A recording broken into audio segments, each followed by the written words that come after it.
As Swamiji said, everything is real in this world. Every feeling, every opportunity, everything, every existing atom in this world is real. And we have to be realistic. And realityకి వచ్చాక ఒక విషయం అందరికీ అర్థం అవ్వాల్సింది ఏంటంటే ultimately you need a Guru in life because to you have to అప్పుడప్పుడు గురుగారు చెప్పిన మాటలు will open our eyes and will come to reality.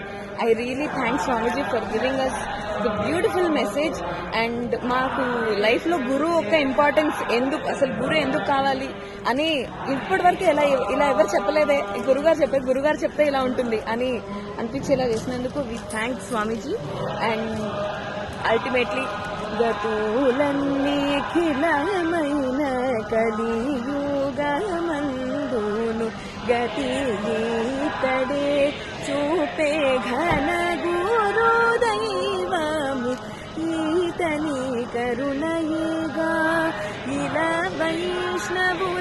వైష్ణవులమైతిని వల్లనే కంటిని తిరుమణి ఈతడే ఉపదేశమిచ్చెను అష్టాక్షరి